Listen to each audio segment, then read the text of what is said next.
지신 십자가로 은혜 구하며 지금 나갑니다. 연약함 벗고 보혈 힘입어 겸손히 나갑니다. 날 대신하여 지신 십자가로 은혜 구하며 지금 나갑니다. 연약함 벗고 보혈 힘입어 겸손히 나갑니다.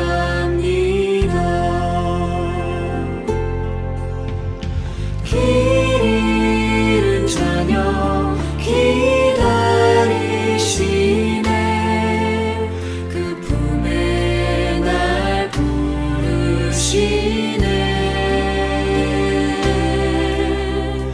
내 모든 죄 대신 지고 가신 십자가로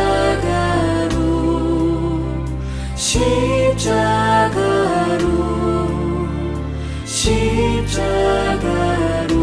갑니다.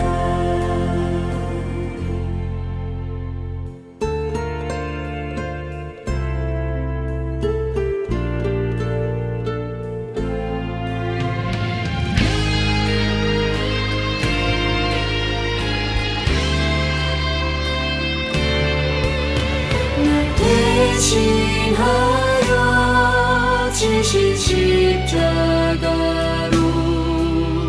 은혜 구하며 지금 나갑니다. 연약함 벗고 보혈 힘입어 겸손히 나갑니다. 길 잃은 자녀 기다리시네. 그 품에 날 부르시네. 내 모든 죄 대신 지고 가신 십자가로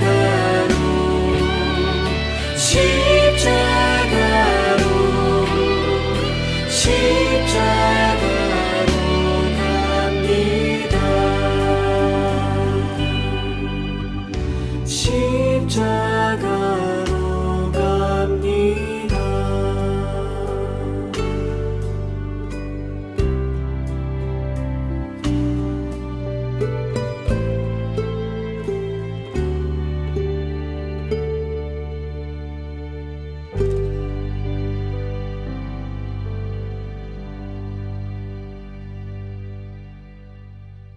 그러므로 우리는 예수로 말미암아 항상 찬송의 제사를 하나님께 드리자. 이는 그 이름을 증언하는 입술의 열매니라. 오직 선을 행함과 서로 나누어 주기를 잊지 말라. 하나님은 이 같은 제사를 기뻐하시느니라. Through Jesus, let us continually offer to God a sacrifice of praise, the fruit of lips that confess His name, and do not forget to do good, and to share with others. For with such sacrifices, God is pleased. 있는 모습 그대로 우리를 사랑하시는 주님, 주님의 사랑에 힘입어 우리가 예배의 자리에 나옵니다. 오늘 사순절 세 번째 주일 예배를 드릴 때 우리 눈과 마음을 열고 주 달리신 십자가를 바라보게 하시고 우리를 겸손케 하시고 또 죽음과 고난을 이기고 승리하신 그 신비를 깨닫게 하여 주시옵소서.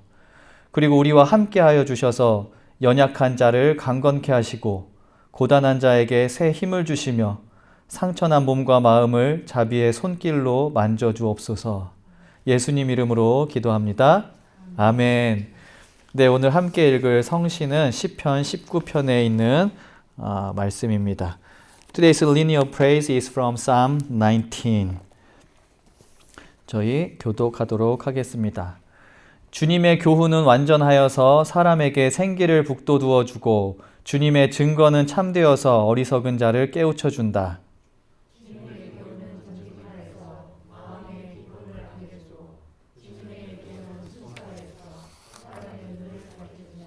주님의 말씀은 티 없이 맑아서 영원토록 견고히 서 있으며 주님의 법규는 참되어서 한결같이 바르다.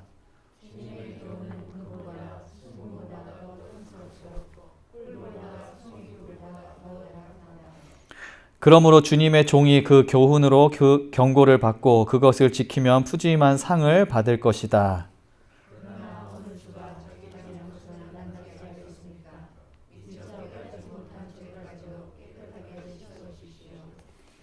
나의 반석이시오 구원자이신 주님, 내 입의 말과 내 마음의 생각이 언제나 주님의 마음에 들기를 바랍니다.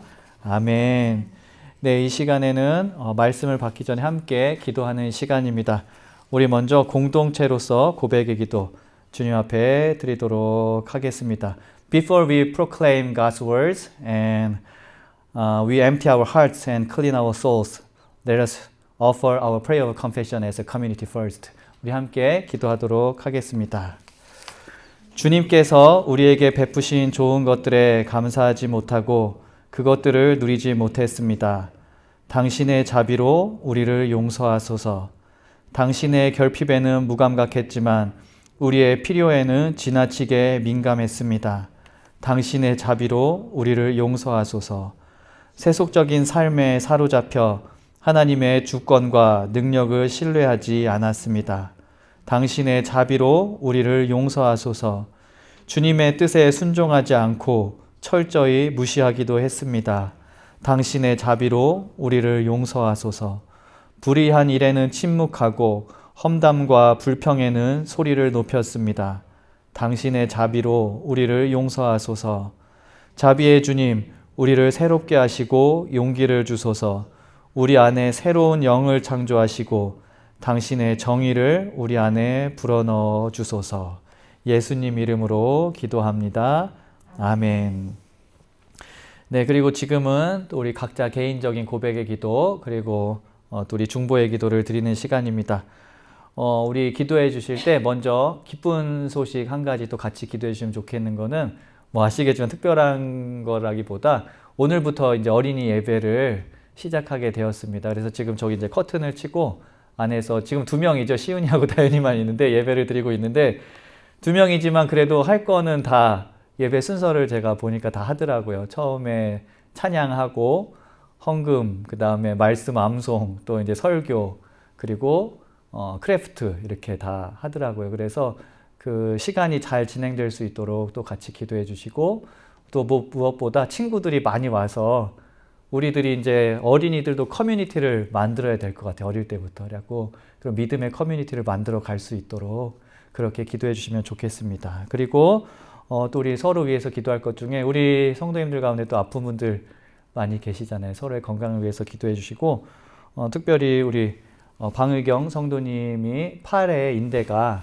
좀 안 좋으셔서 이제 3월 17일에 수술을 받으시게 되었습니다. 그래서 그동안 많이 고통스러우셨을 텐데 또 잘 참으신 것 같은데 하나님께서 준비하는 과정 또 수술 받으시고 치료하는 과정 통해서 잘 회복시켜 주시고 이전보다 더 건강하고 튼튼한 그런 몸과 마음으로 또 하시는 일들 잘 감당할 수 있도록 함께 기도해 주시기 바랍니다. 우리 서로를 위해 또 회개의 기도, 또 각자 회개의 기도 함께 드리겠습니다. 함께 기도합니다.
여러분이 전에는 하나님의 백성이 아니었으나 지금은 하나님의 백성이요.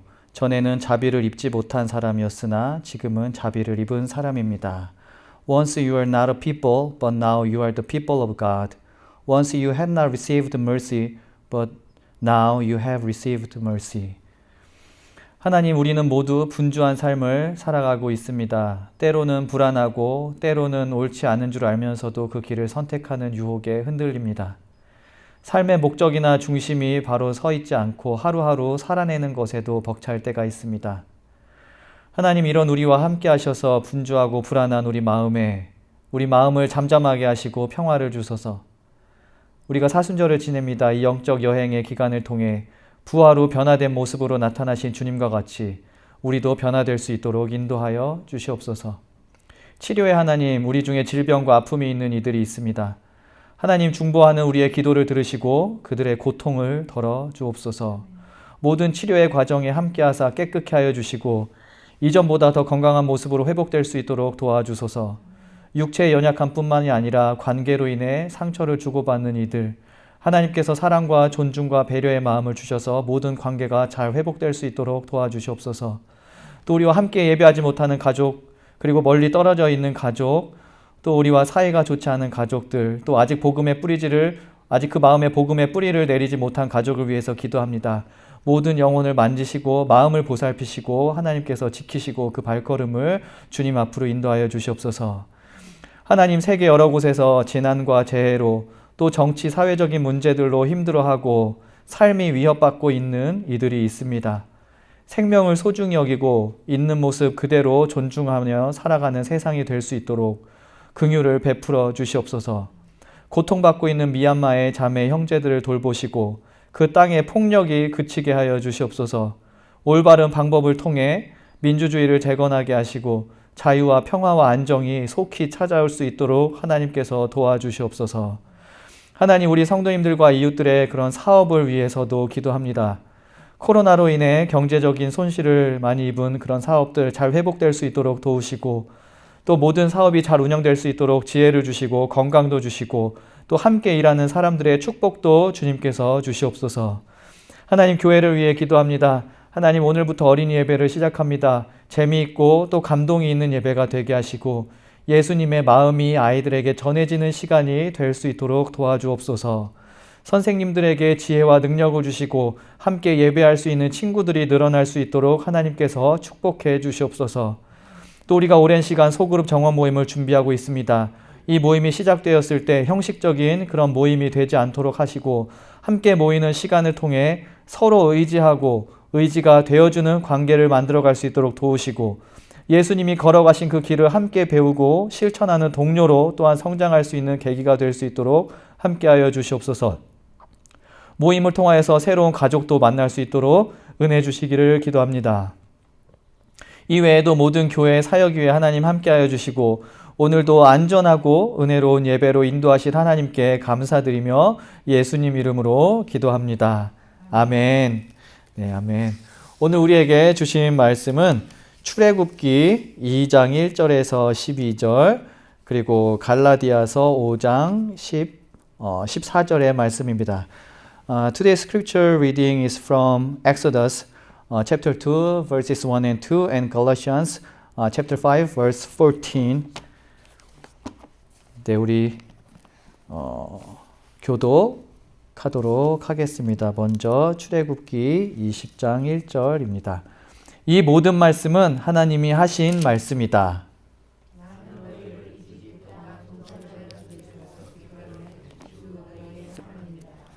네, 5장 14절 함께 읽겠습니다. 모든 율법은 내 이웃을 내 몸과 같이 사랑하여라 하신 한마디 말씀 속에 다 들어 있습니다. 아멘. 하나님의 말씀입니다.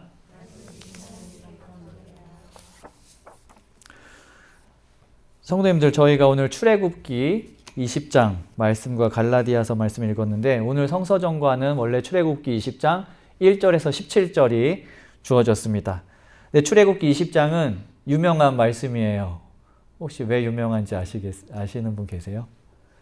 왜 유명하냐면 출애굽기 20장에 10계명이라는 그 10 commandments가 이제 그 안에 들어있기 때문에 유명합니다. 이게 계명, 이제 또 율법, 이제 법이라고 하니까요.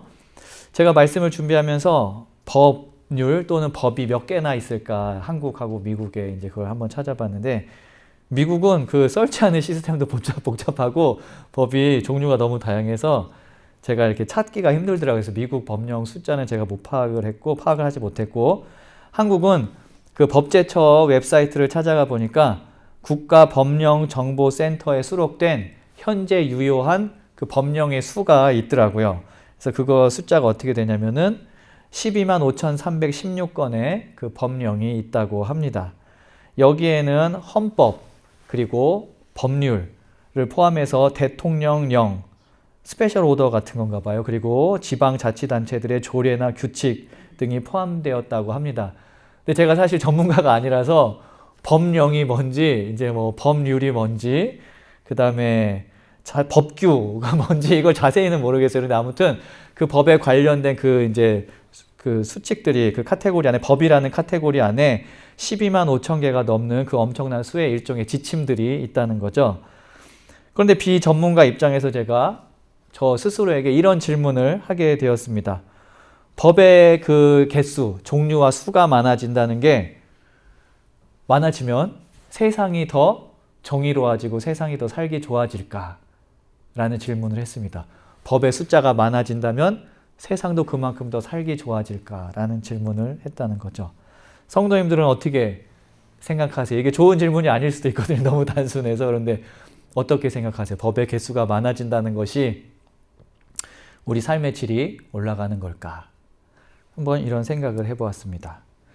그런데 그냥 이제 제가 비전문가인 평범한 사람인 제가 보기에 많은 법이 있다는 게 그게 삶의 질을 보장하진 않는다는 생각이 들었습니다. 우리가 따는 세상을 보면은 그렇다고 느껴집니다. 이게 법이 많다는 거는 그만큼 우리가 살아가면서 할 수 있고 또 못하는 것들, 하지 말아야 할 것들을 세분화한다는 것을 의미하겠죠. 근데 그 말은 법을 지키지 않고 있는 법들을 교묘하게 피해가면서 나쁜 일을 하는 사람들이 많이 있다는 이야기가 되기도 할 거고요. 또 그런 일들로부터 세밀하게 그런 선한 사람들을 보호할 필요가 있다라는 걸로도 이해할 수 있을 것 같습니다. 한마디로 법이 많아진다는 것은 법이라는 그런 어떤 우리 공동체의 약속 또는 강제적인 수단으로 통제해야 할 일들이 많아진다는 의미랑 동일하겠죠.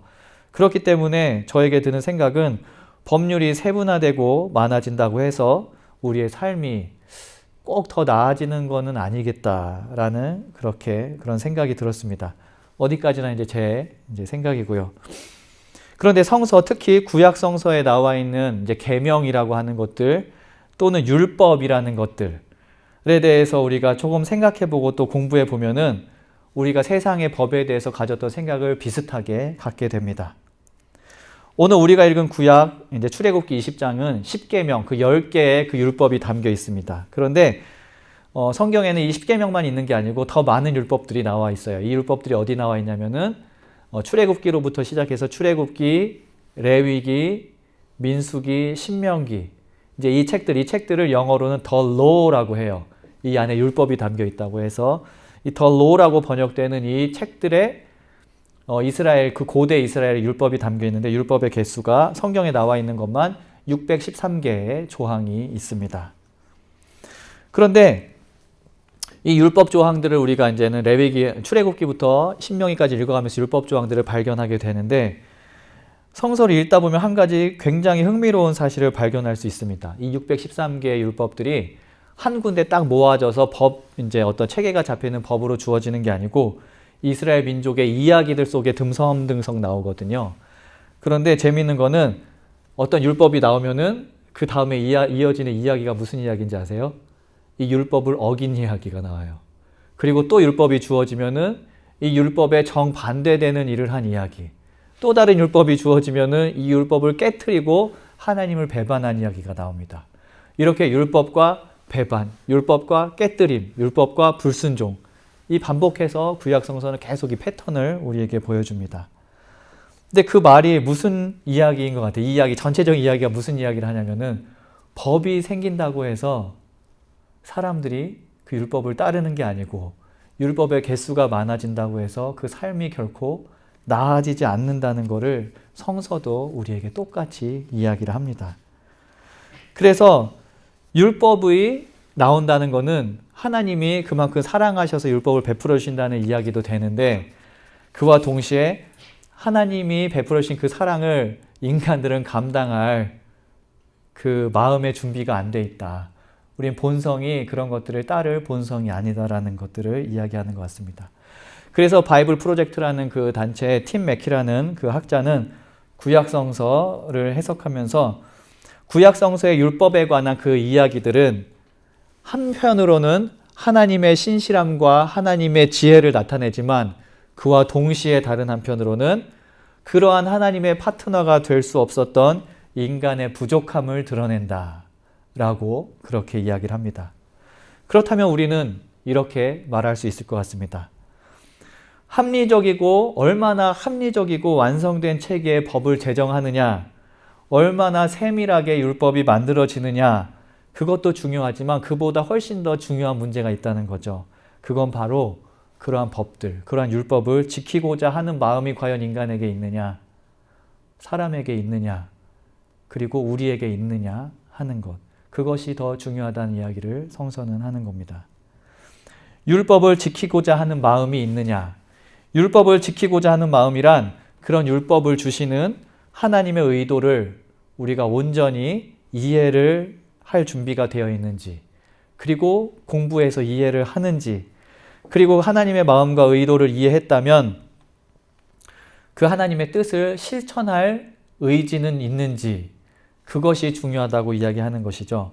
구약성서는 그 모든 이야기를 통해서 이 본질적인 문제를 우리에게 던지고 있는 것입니다. 그리고 오늘 십계명을 읽고 또 평소에 그런 성서를 읽는 우리에게 하나님이 하시는 말씀도 마찬가지죠. 율법 또는 계명, 그 말씀, 그 모든 것들 이면에 있는 하나님의 마음과 하나님의 의도를 너희들은 과연 알고 있는지, 그것을 이해하려고는 하는지, 그리고 언약의 파트너로서 그 내용을 들었을 때 그것을 실천할 의지가 있는지, 하나님은 성경을 읽을 때마다 우리에게 그 질문을 던지시는 것입니다. 율법을 받았던 이스라엘 민족의 역사를 통해서 그 질문을 던지셨던 것처럼요. 그리고 이와 같은 맥락에서 역사가 계속되어 오다가 우리는 예수님을 만나게 됩니다. 예수님도 똑같은 질문을 하세요. 마음에 관한, 또 의지에 관한 질문을 하십니다. 예수님께서 세상에 오셔서 구약성서의 법에 관해서 여러 번 논쟁을 하셨습니다. 그때 예수님은 그렇게 말씀하시죠. 나는 율법을 완성하러 왔다고 말씀을 하시잖아요. 그리고 율법의 완성을 이야기하시면서 The greatest law가 있다고 말씀을 하십니다. 율법을 완성할 The greatest law가 있다고 말씀하십니다. 마태복음 22장에 이런 말씀이 나옵니다. 하나님을 사랑하는 것이 첫째가는 계명이요. 둘째 계명도 이와 똑같이 중요한데 네 이웃을 내 몸과 같이 사랑하여라 한 것이다. 이것이 The greatest law라고 예수님께서 말씀하십니다. 그리고 말씀하시죠. 이 두 가지 계명에 Love your God, Love your neighbors, 그 이 두 가지 계명에 온 율법과 예언서의 모든 뜻이 달려 있다고 예수님께서 말씀하십니다. 그리고 예수님께서 십자가에 달리기까지 자신을 희생하시면서 세상을 향한 하나님의 뜻, 하나님의 의도, 의지를 스스로 보여주시고 또 진정으로 타인을 사랑하는 것이 어떤 것인지, 이웃을 사랑하는 것이 어떤 의미인지를 본이 돼서 보여주셨던 것입니다. 그렇기 때문에 오늘날 예수님을 주님으로 믿고 또 따르는 우리는 율법이 포함된 성서의 그런 이야기를 읽을 때 그 율법의 세세한 내용을 일일이 따지는 것보다는 그 이면에 있는 본 뜻을 우리가 더 깊이 묵상해야 합니다. 율법 자체, 그 율법들 내용 613개 조항들 자체는 그 고대 이스라엘 민족이 살았던 당시에 그 특수한 종교적인 상황, 또 문화적인 상황을 고려해서 만든 율법들이 많기 때문에 우리가 그거를 따르려고 해도 일일이 따를 수는 없는 거죠. 그렇기 때문에 일일이 다른 천으로 만들어진 옷을 입지 말아라 라든가 돼지고기를 먹지 말아라 이런 율법을 일일이 따르는 것이 아니라 그 율법을 만드신 하나님의 뜻을 우리가 파악하는 것이 중요하다는 거죠. 그리고 그보다 또 중요한 것은 예수님의 삶을 통해 그리고 성령의 인도하심을 통해 하나님께서 말씀하시는 것이 무엇인지 우리가 배우고 또 그 배움을 통해서 하나님을 사랑하고 그리고 하나님을 사랑하는 그 방법을 우리가 깨우친 이후에 그것과 똑같이 타인을 하나님같이 또 나같이 사랑하는 법을 배우고 실천하는 것. 우리는 율법을 읽을 때 이런 것들을 염두에 두고 읽어야 한다는 겁니다. 그리고 오늘 우리가 읽은 출애굽기 20장은 우리가 하나님 사랑 그리고 이웃 사랑을 어떻게 배우고 실천할 수 있는지에 대한 중요한 지침을 주는 율법으로 우리가 읽을 수 있습니다. 출애굽기 20장에는 말씀드렸다시피 10계명이 기록되어 있습니다. 성도님들 10계명 그 제1계명 첫째 계명 뭔지 다 아시죠? 그 10개 순서대로 모르시겠지만 대충 무슨 내용이 있는지 아시잖아요. 뭐 살인하지 말라도 있고 내 부모를 공경하라도 있고 안식일을 거룩하게 지켜라 이런 것들도 있고 또 거짓 증언하지 말아라 이런 것도 있고 다 있죠. 10개 아마 다 되실 텐데 첫 번째 무슨 계명이죠? 첫 번째 뭐라고요? 크게 말씀하셔도 돼요. 네, 나 외에 다른 신을 섬기지 말라. 또 내 옆에 두지 말라. 이것이 첫 번째 계명이죠. 근데 이 첫 번째 계명이 출애굽기 20장 몇 절에 나온다고 생각하세요? 기억하세요? 이 말씀이 20장 1절에 나오는 게 아니고 20장 3절에 나옵니다. 3절에. 출애굽기 20장이 10계명에 관한 말씀을 다루고 있는데 첫 번째 계명 20장 3절에 나와요. 그러면 출애굽기 20장 1절하고 2절은 뭐냐? 10계명의 서문이에요. 서문. 근데 이 서문이 굉장히 중요한데 이 전체 10개 계명을 아우르는 그 코어 메시지를 이 10계명의 서문 출애굽기 20장 1절과 2절이 담고 있습니다. 이렇게 기록이 되어 있죠. 이 모든 말씀은 하나님이 하신 말씀이다. 나는 너희를 이집트 땅 종살이하던 집에서 이끌어낸 주 너의 하나님이다. 라고 출애굽기 20장 1절 2절 즉 서문에 기록이 되어 있습니다.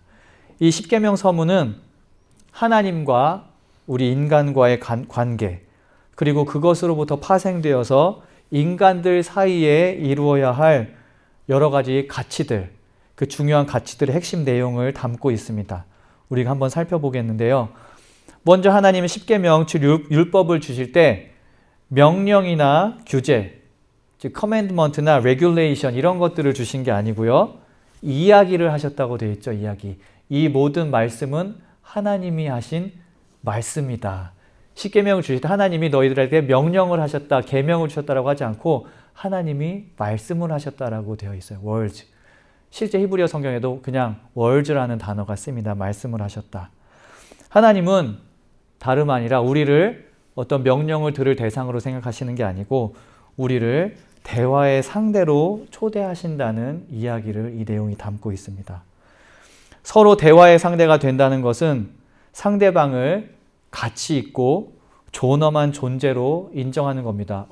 너랑은 말이 통해 라고 우리가 이야기를 할 때 그 말은 너를 존중하고 너의 가치, 너의 생각을 나도 존중해. 그러니까 너의 이야기를 내가 들을 수 있고 나도 내 이야기를 들려줄게.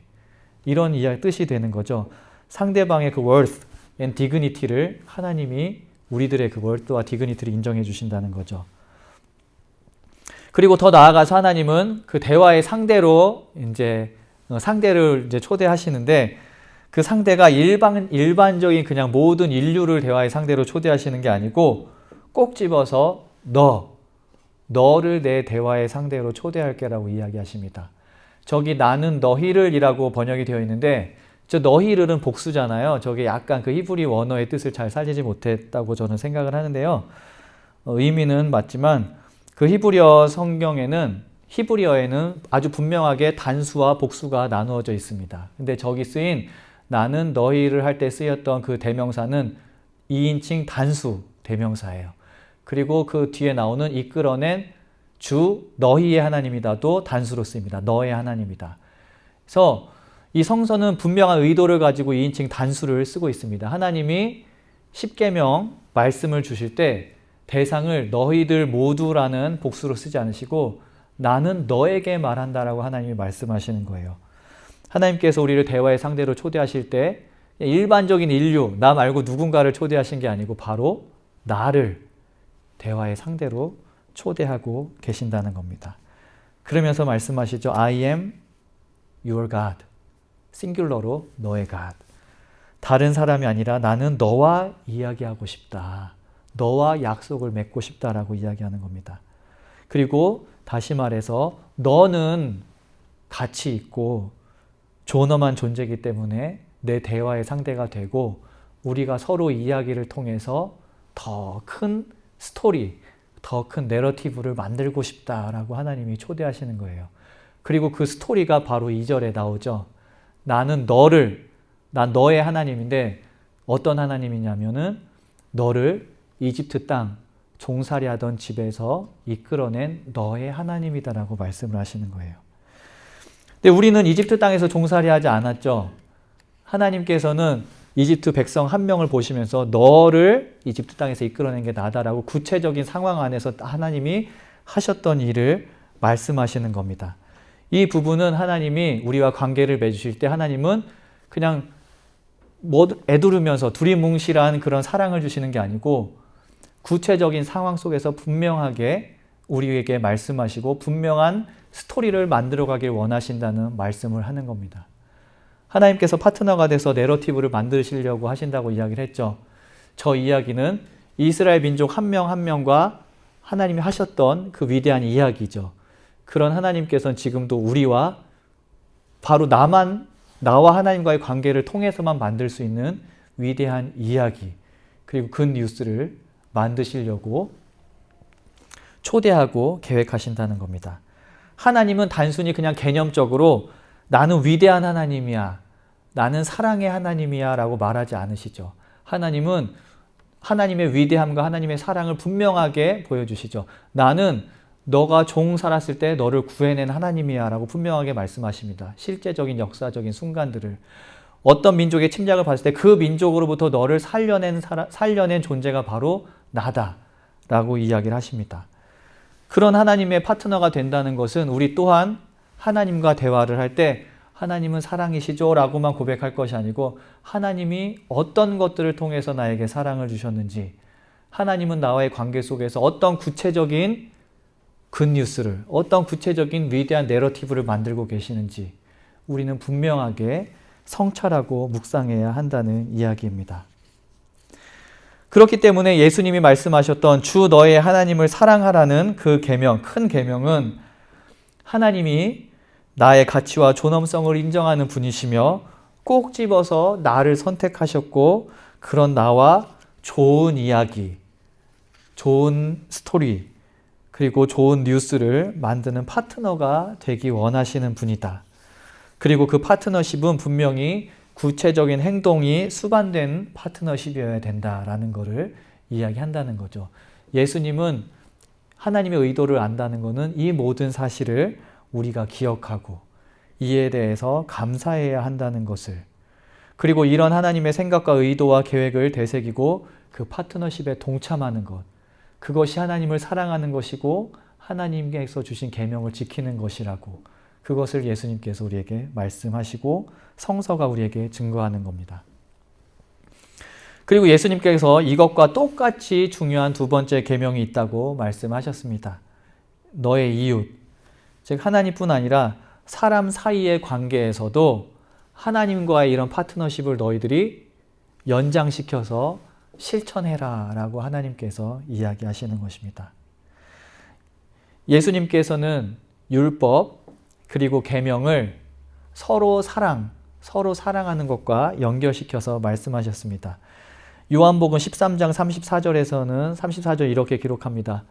이제 나는 너희에게 새 계명을 준다. 서로 사랑하여라. 내가 너희를 사랑한 것 같이 너희도 서로 사랑하여라. 새 계명이 서로 사랑이라는 거죠. 예수님의 제자 그리고 사도들도 이 가치를 강조했습니다. 바울은 로마서 13장 8절에서 이렇게 이야기하죠.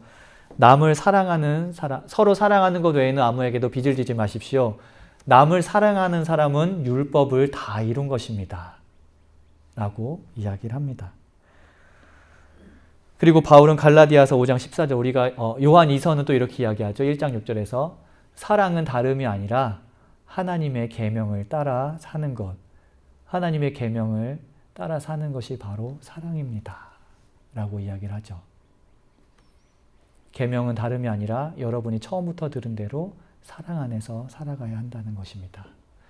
갈라디아서 5장 14절에 모든 율법은 내 이웃을 내 몸과 같이 사랑하여라 하신 말씀 속에 다 들어 있습니다. 라고 이야기를 합니다. 서로 사랑하는 것이 모든 율법을 이루는 것입니다. 그리고 하나님께서는 그 사랑을 어떻게 이룰 수 있는지 그 핵심된 그 메시지를 우리에게 출애굽기를 통해서 보여주셨습니다. 서로를 바라볼 때 그 사람을 나의 대화의 상대, 즉 가치가 있고 존엄한 존재인 것을 인정해야 하고 그와 함께 내가 좋은 스토리를 만들 수 있는 사람이라는 사실을 우리가 인정하고 깨달아야 하고 또 우리가 서로 사랑하고 좋은 스토리를 만들 때 그것은 단순히 추상적이고 개념적이고 말로써 하는 것이 아니라 구체적인 행동, 구체적인 역사를 통해 그 파트너십을 만들고 이끌어야 된다는 사실을 예수님께서는 말씀하시는 겁니다. 그런데 이 모든 말이 복잡하죠. 그래서 제가 어떻게 서로 사랑을 심플하게 이야기할 수 있을까 생각을 해봤어요. 그런데 제가 그 아침마다 보내드린 그 묵상의 기도문을 쓰면서 이런 생각이 들었습니다. 우리가 서로 사랑하는 파트너가 된다는 것은 서로 진심으로 의지할 수 있는 사람이 되는 게 아닐까라는 생각을 하게 되었습니다. 내가 이 사람에게 의지가 되는 존재가 되고 또 그 사람이 나를 의지할 수 있는 사람이 되는 것. 이렇게 우리가 그 관계가 만들어진다면 그 관계가 바로 서로 사랑하는 관계가 아닐까.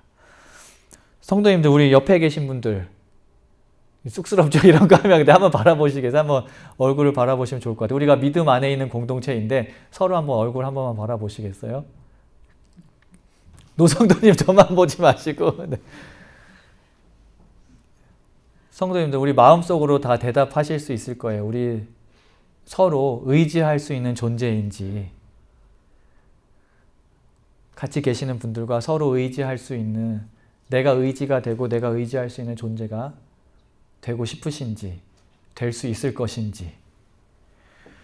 하나님께서는 서로 사랑하라고 말씀하시는데요. 제가 보기에 그 서로 사랑이라는 게 우리가 서로 의지할 수 있는 존재가 되고 기댈 수 있는 파트너가 된다면은 그 말씀을 우리가 이룰 수 있을 것이라고 저는 믿습니다.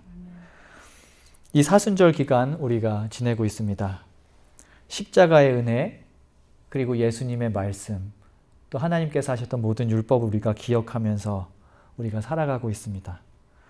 하나님의 의도를 배우시면서 하나님을 더 많이 사랑하시고 또 예수님의 십자가를 통해서 서로 의지할 수 있고 서로 사랑할 수 있는 그런 존재로 우리가 변화될 수 있기를 그렇게 소망합니다. 함께 기도하겠습니다. 하나님 감사합니다. 하나님께서 우리를 초대하셔서 대화의 상대로 또 언약의 파트너로 또 서로 수많은 약속을 맺을 수 있는 관계로 만들어주시니 감사합니다. 우리 하나님의 뜻을 우리가 파악하고 또 우리가 서로를 바라보면서 우리가 서로 약속하고 서로 사랑하고 서로 의지할 수 있는 존재로 우리가 변화되어 갈 수 있도록 주님께서 우리들의 사랑과 우리들의 만남을 더 깊이 있게 인도하여 주옵소서. 말씀 가운데 잘못 전한 것이 있다면 하나님께서 용서하여 주시고 또 우리 마음과 우리 삶 가운데는 주님의 뜻만이 자리 잡을 수 있도록 인도하여 주옵소서. 감사드리며 예수님 이름으로 기도합니다. 아멘. 네, 우리 일어나셔서 찬송가 1장 부르시면서 헌금하도록 하겠습니다.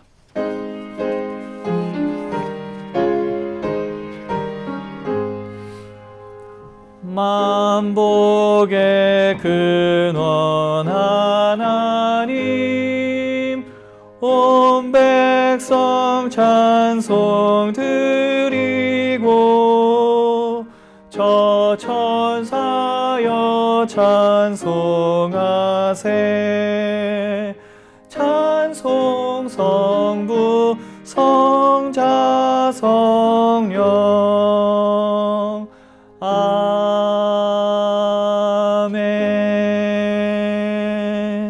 함께 기도합니다.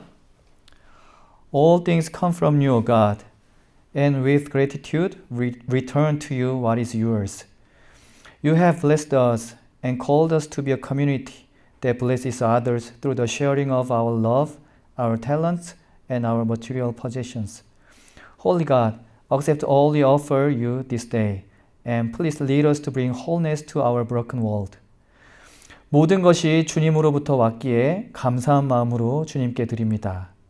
하나님께서는 우리를 축복하셨고 우리의 사랑과 재능과 물질을 나눔으로써 그 축복을 나누고 전하라고 말씀하십니다.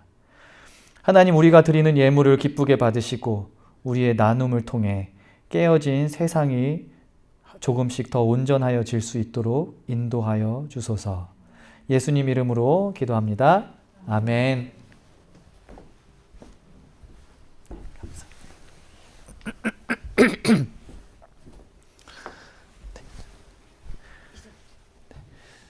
제가 이번 주에도 다윤이하고 나가서 연을 한번 날렸습니다. 주중에 한번 연을 날렸는데, 연을 날리러 나가서 이제 두 번째 날리러 나가니까 나가면 제일 처음 하는 일이 있어요. 뭔지 아세요?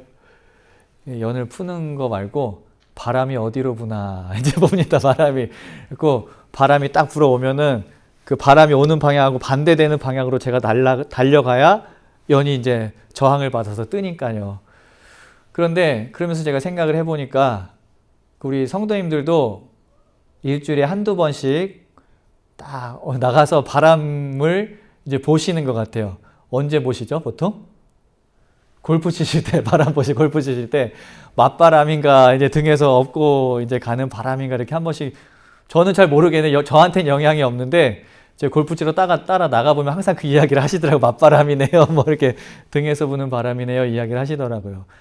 근데 우리가 평소에는 바람에 대해서 그렇게 이야기하지도 않고 크게 신경 안 쓰는데, 이렇게 뭔가 특별한 기회가 있을 때 그 바람이 어디서 부는지, 바람은 얼마나 되는지 체크업을 하게 되는 것 같습니다.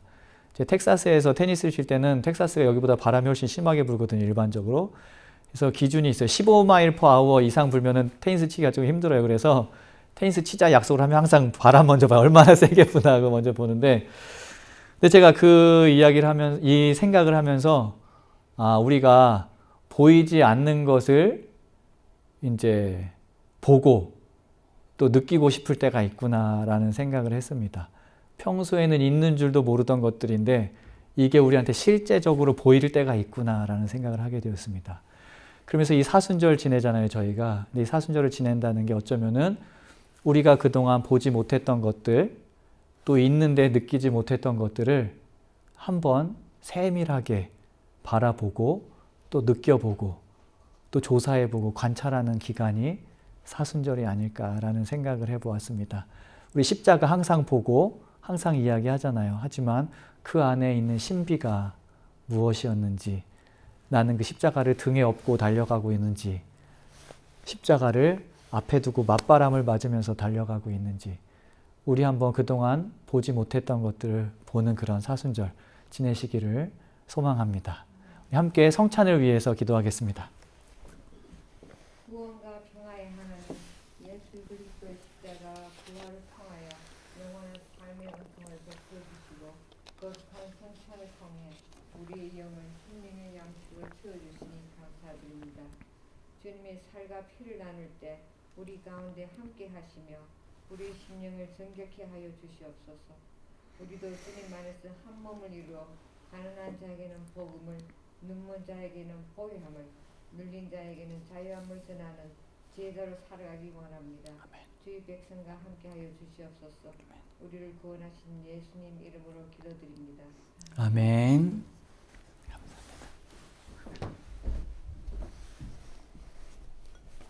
예수님께서 잡히시던 날 밤 제자들과 함께 식사를 하셨습니다. 빵을 떼며 말씀하셨습니다.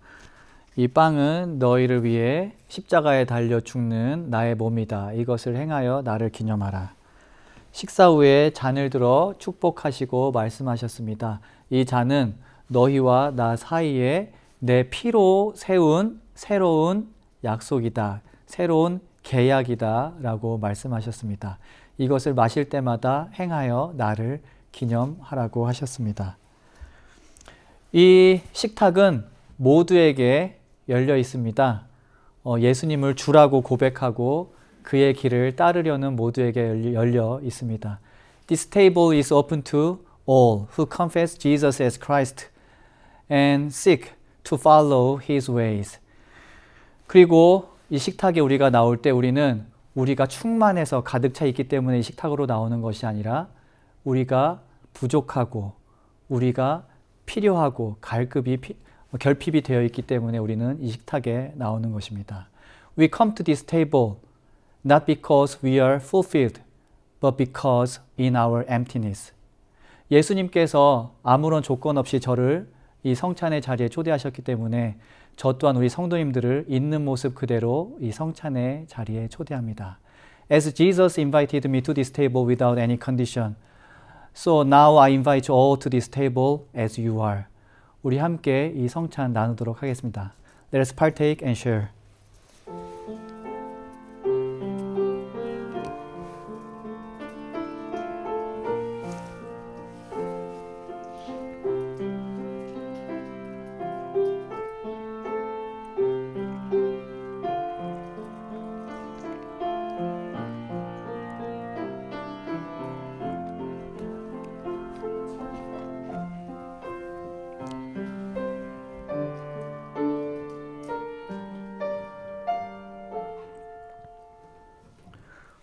하나님 주님의 살과 피를 나누었습니다.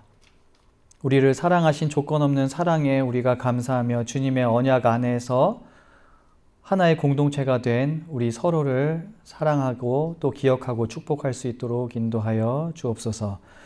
지금은 주님께서 가르쳐 주신 기도로 함께 기도하오니 하늘에 계신 우리 아버지여 이름이 거룩히 여김을 받으시오며 나라가 임하시오며 뜻이 하늘에서 이루어진 것 같이 땅에서도 이루어지이다.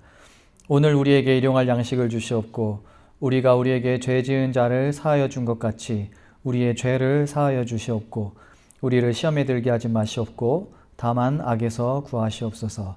나라와 권세와 영광이 아버지께 영원히 쌓옵나이다. 아멘. 아멘.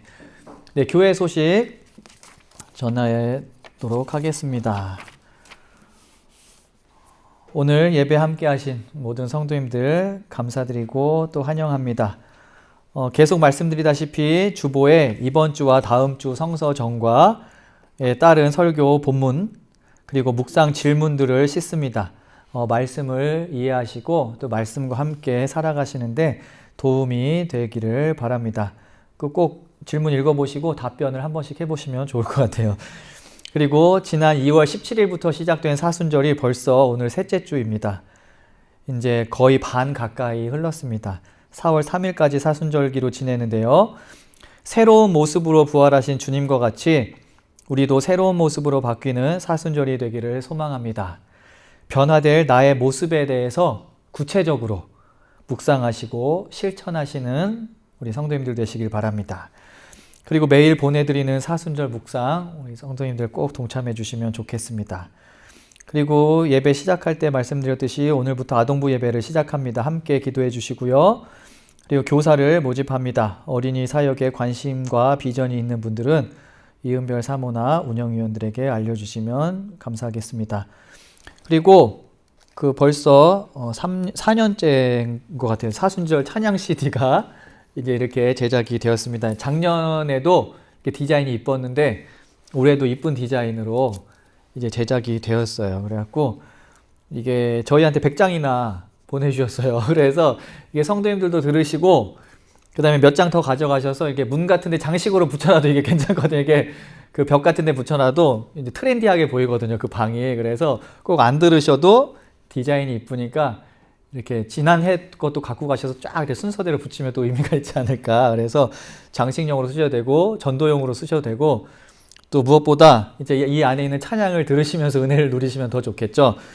9곡인데 저하고 저희 와이프가 작업한 곡이 4곡 그리고 또 LA에 사는 한 청년 이제 음악을 전공하는 청년은 아니에요. 그 청년이 직접 피아노를 친 이제 청년이 한 이제 피아노 연주곡 2곡, 그 다음에 한국에서 프로페셔널 이제 찬양 사역을 하고 있는 분이 이제 만든 찬양 2곡, 이렇게 실려 있습니다. 그래서 찬양 한번 들어보시면서 또 은혜 함께 나누시면 좋겠습니다. 3월달 성찬 봉헌위원들 확인하셔서 순서에 맞게 또 기도로 준비해 주시기 부탁드립니다. 네, 다른 광고 없으시면 우리 함께 일어나셔서 마지막 찬양 함께 나누도록 하겠습니다. Let us sing and let us pass peace and love with each other. 함께 찬양합니다. My peace I give unto you. My peace I give unto you. It's a peace that the world cannot give. It's a peace that the world cannot understand. Peace to know, peace to live. My peace I give unto you. 아멘. 주님께서 우리 앞에 계셔서 우리를 좁고 바른 길로 이끄소서. 주님께서 우리 곁에 계셔서 우리 손을 붙드시고 용기를 주소서. 주님께서 우리 아래에 계셔서 우리가 넘어질 때 받으시며 희망 잃지 않게 하소서. 주님께서 우리 위에 계셔서 우리 일상의 모든 순간을 거룩하게 하소서. 주님께서 우리 안에 계셔서 우리가 그리스도의 열매를 맺게 하소서. May the presence of God, the Creator, give you strength. May the presence of God, the Redeemer, give you peace. May the presence of God, the Sustainer, give you comfort. May the presence of God, the Sanctifier, give you love. 성삼위 하나님의 능력과 평화와 위로와 사랑이 지금부터 영원까지 우리와 함께하길 간절히 축원하옵나이다. 아멘.